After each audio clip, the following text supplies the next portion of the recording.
ইসলামী bank news top 10। সুষ্ঠু নির্বাচনের প্রস্তুতিতে এগিয়ে গেছে কমিশন, বললেন সিইসি। ২১ লাখেরও বেশি মৃত ভোটার বাদ দেওয়া সম্ভব হয়েছে। দেশ পুনর্গঠনে অংশ নিতে প্রবাসী বাংলাদেশিদের প্রতি আহ্বান প্রধান উপদেষ্টার। প্রবৃদ্ধি অর্জনে অবদান রাখায় রেমিটেন্স যোদ্ধাদের প্রশংসা। জুলাই গণহত্যা মামলায় শেখ হাসিনার বিরুদ্ধে ৫৪তম ও সর্বশেষ সাক্ষী হিসেবে সাক্ষ্য দিচ্ছেন মূল তদন্ত কর্মকর্তা মোহাম্মদ আলমগীর। ডাকসু ও হল সংসদ নির্বাচনের ব্যালট পেপার ছাপানোর স্থান বা সংখ্যা সুষ্ঠু নির্বাচনকে কোনোভাবেই প্রভাবিত করে না, বলেছেন ঢাকা বিশ্ববিদ্যালয়ের উপাচার্য।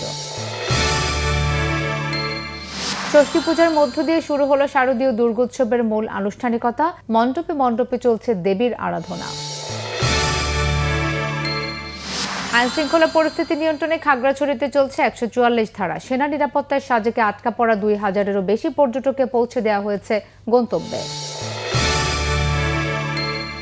কক্সবাজারে টেকনাফের পাহাড় ও সমুদ্র পথে বেড়েছে মানব পাচারকারীদের কার্যক্রম। সংঘবদ্ধ চক্রের দৌরাত্ম্য থামাতে যৌথ অভিযান শুরু করেছে বিজিবি ও র্যাব।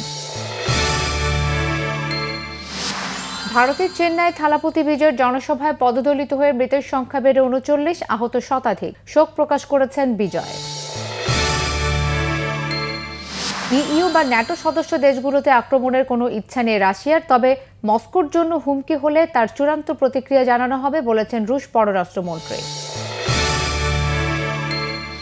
এশিয়া কাপের গ্র্যান্ড ফাইনাল আজ। দুবাই বিশ্ব ক্রিকেটের পরাশক্তি ভারতের মুখোমুখি হবে চিরপ্রতিদ্বন্দ্বী কিন্তু আনপ্রেডিক্টেবল পাকিস্তান।